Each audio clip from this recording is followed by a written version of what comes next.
Hello बच्चों, welcome to MS class. आज की इस वीडियो में हम लोग पढ़ने वाले हैं 10th क्लास मैथमेटिक्स का एक बहुत ही इंपॉर्टेंट सा ये टॉपिक्स है जो कि एग्जाम की दृष्टि से काफी इंपॉर्टेंट होता है। बहुत बच्चे इसको क्या करते हैं, रट लेते हैं। यहाँ पर हमको जो ये बुक वाला सवाल दिया है, दो चर रैखिक समीकरण है और यह एक जोड़े के रूप में हमें दिया है और ये हमें कहता है एक्स और वाई का मान ज्ञात कीजिए। देखिए, ऐसे सब सवालों को ना हम लोग कई विधि से बना सकते हैं, लेकिन इन्होंने फरमाइश किया है हमसे कि ग्राफ विधि। तो ग्राफ विधि बताने के लिए बहुत से बच्चे क्या करते हैं कि इसको रट लेते हैं। रटना नहीं है यार, मैथमेटिक्स को रटा नहीं जाता है, इसको समझा जाता है। ये फीलिंग की चीज है, बस सिंपल से ध्यान दीजिए, आराम से बनेगा। देखिए यहाँ पर यह दो चर रैखिक समीकरण इन्होंने दिया है और यह एक जोड़े के रूप में है। हम लोग क्या करते हैं, इसको सॉल्यूशन में आते हैं, यहाँ पे लिख लेते हैं। और x प्लस क्या है, y है इक्वल कितना 14 है, x को इक्वेशन नंबर 1 मानिए। और यहाँ पर x माइनस वाई है इक्वल कितना 4 है, इसको इक्वेशन नंबर आप 2 मानिए। देखिए आपको कह रहा है यहाँ पर ग्राफ विधि बनाने के लिए, तो हम लोगों को अच्छी तरीके से पता है यदि ग्राफ विधि से किसी भी चीज को सॉल्व करते हैं तो मतलब थोड़ा सा एक नियम होता है। यदि ग्राफ को बनाना हेतु x को स्वेच्छारोप से दाएं तरफ रख करके कम से कम 2-3 मान निकाल लेंगे, बस ऑटोमेटिक बन जाएगा। तो वही करेंगे हम लोग। तो हम लोग यहाँ से समीकरण 1 चाहे समीकरण 2 किसी भी से बना सकते हैं, हमारी मर्जी है। तो हम लोग लिखते हैं यहाँ पर समीकरण 1 से, आपकी मर्जी है 2 से तो आप 2 से बना सकते हैं, कोई दिक्कत नहीं है इसमें। देखिए x प्लस यहाँ पर हो जाएगा y इक्वल कितना यहाँ पर 14।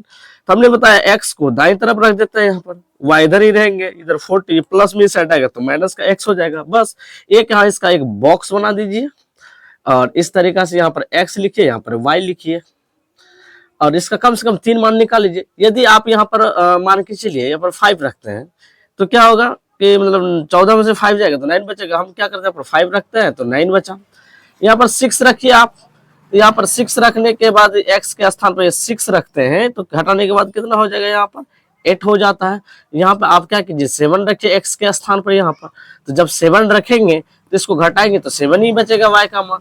जहाँ 7 रखे और यहाँ पे 7 आ गया, बस इक्वेशन नंबर 1 का बॉक्स तैयार हो गया हमारे सामने। अब क्या कीजिए, पुनः लिखिए समीकरण 2 को, लिखेंगे यहाँ पर समीकरण 2 से।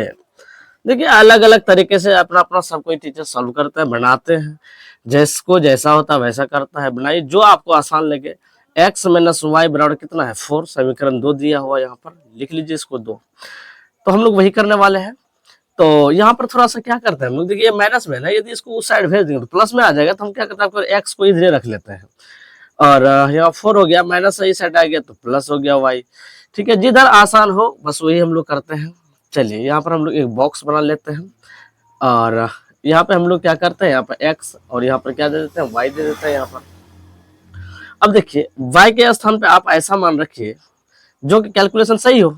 यदि y के स्थान पे हम लोग कितना रखें, 2 रखें तो 4 और 2 कितना हो जाएगा 6। तो y के स्थान पे 2 रखें तो x का मान 6 आ गया।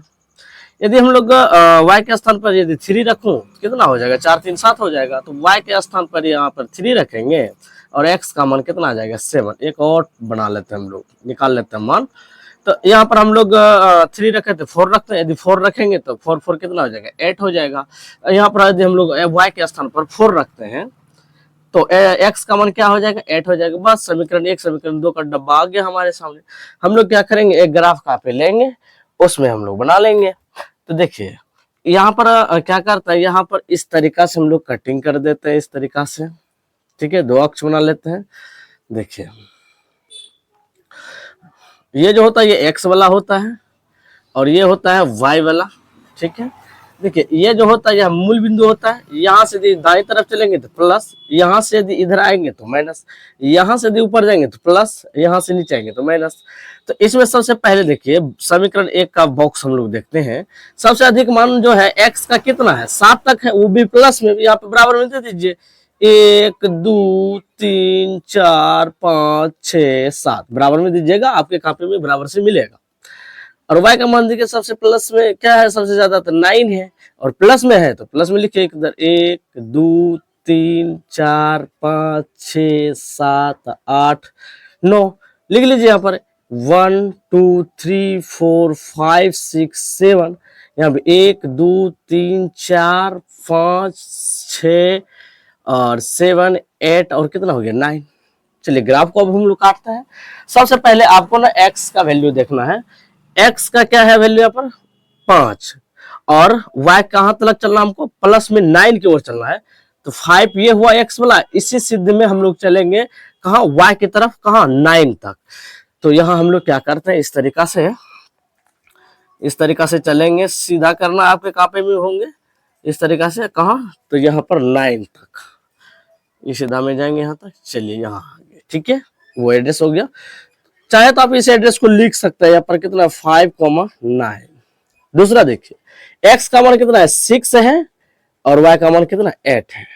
तो 6 पे हम लोग यहाँ पे हाथ रखेंगे, इस तरीका से चलेंगे हम लोग 8 की तरफ, इस तरीका से, ठीक है। आप लोग कापी में थोड़ा सा सीधा बनाइएगा, इस तरीका से चलेंगे यहाँ तक आके रुक जाएंगे, ठीक है। चलिए अगला देखते हैं, x का मान कितना है, 7, और y का भी मान 7 है, प्लस m है। x का मान ये हो गया 7, इसी दिन चलेंगे, और y का मान यहाँ है 7। यहाँ पे आकर के हम लोग क्या करेंगे, इस तरीका से आ जाएंगे। बस इसका एड्रेस लिख लीजिए, तो कितना है ये वाला का, 6, 8, इसका एड्रेस क्या हो जाएगा, 7, कितना हो जाएगा यहाँ 7, ठीक है। आप यहाँ पर एक डंडा खींच दीजिए, किसी भी ये स्केल की सहायता से इस तरीका से आप सिद्ध में मिलाओगे, मिल जाएगा इस तरीका से, ठीक है। चलिए अब अगला देखते हैं, दूसरे बॉक्स में अधिकतम जो है x का मान कितना, 8 तक है, यानी 8 तक है। तो यहाँ पर हम लोग एक और ले लेते हैं, ये 8 हो गया। y का अधिकतम कितना, 4, वहां तो 9 तक खींचा हुआ है। तो हम लोग यहाँ पर वही करते हैं, x का मान कितना, 6। चलिए हम लोग 6 पे आते हैं यहाँ पर, और y की तरफ कहाँ चलना है, +2 की तरफ। 6 और +2 मान के चलिए, ये यहाँ है +2y वाला, 6 पे यहाँ है, ठीक। x का मान देखिए कितना है, 7, और y के कहाँ 3 तक चलेंगे, ये 7 हो गया। और इसी सिद्ध में आइए ना आप, यहाँ पर y का मान कितना, 3, यहाँ आ गया। अगला चलिए, तो कितना है, x का मान कितना है, 4, सॉरी, x का मान कितना है, 8, और कहाँ चलना है हमको, y4 की तरफ।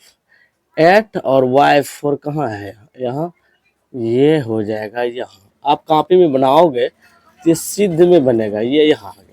अब क्या करना है, बस इसको किसी स्केल की सहायता से इसको काट के मिला दीजिए, इस तरीका से मिला दीजिए, ठीक है। अब देखिए, जहां पर ग्राफ का मान क्या कहलाता है, जहां पर दो रेखा एक दूसरे को प्रतिच्छेद करता है, वहीं पर जो है ना आपके ग्राफ का मान आ जाता है। वहां पर देखिएगा एडजस्ट क्या है, वो ऑटोमेटिक आ जाएगा। तो यहाँ पर ना थोड़ा सा आपको इसको बढ़ाना अब पड़ जाएगा, ठीक है। एक्स वाला बिंदु को हम लोग यहाँ पे, एक्स वाला अक्ष को इस तरीके से बढ़ा देंगे। यहाँ पे कटिंग हुआ है, तो यहाँ एक दूसरे को ये कटिंग कर रहा है, तो यहीं पे एक्स का मान हो जाएगा। पहले देखिए कितना पे कटा है, इसका थोड़ा सा नीचे आइए आप, कितना है, मतलब 8 है, तो ये कितना 9 हो जाएगा। और इसके सिद्ध में आइए तो कितना है, ये 5 आता है। तो मतलब 9 कोमा कितना हो गया, ये 5। तो यही ग्राफ का मान कहलाएगा। तो यहाँ पर कितना है आपका वैल्यू, 9 और 5। तो कौन x कौन y, पहले x तब ना y। तो हम लोग क्या करेंगे, x बराबर लिखेंगे यहाँ पर 9, और y बराबर कितना हो जाएगा यहाँ पर 5। यही हमारा आंसर हो गया। आप चाहे तो चेक कर सकते हैं ग्राफ का मान, इस समीकरण रख के चेक कर सकते हैं। चलिए देखते हैं ये सही है गलत है, चेक करते थोड़ा सा। ये हालांकि एग्जाम में कहता नहीं है चेक करने, लेकिन हम लोग कर लेते हैं एक बार। देखिए समीकरण 1 यहाँ से उठाइए, तो कितना है, x प्लस क्या है यहाँ पर y बराबर कितना है 14। इतना आपको लाना है। x का वैल्यू कितना है आपका 9, और y का वैल्यू कितना है वहां पर 5। 9 + 5 कितना हो गया 14। देखिए इधर भी 14 हुआ, इधर भी 14 प्रूव करना था, उड़ गया ना। तो समझेंगे हमारा ये ग्राफ क्या है, सही है। ये 5 मार्क्स का पूछता है, ठीक है। तो उम्मीद करता है आपको समझ में आ गया होगा। देखिए ऐसे सब सवाल जो होता है अलग अलग तरीके से हम लोग बना सकते हैं, इससे भी शॉर्ट ट्रिक से है, ठीक है। तो ये कोई रॉकेट चीज नहीं है, रटने की चीज नहीं है। तो आप इसका एक स्क्रीनशॉट लीजिए, देखते अगला हमारा सवाल क्या है।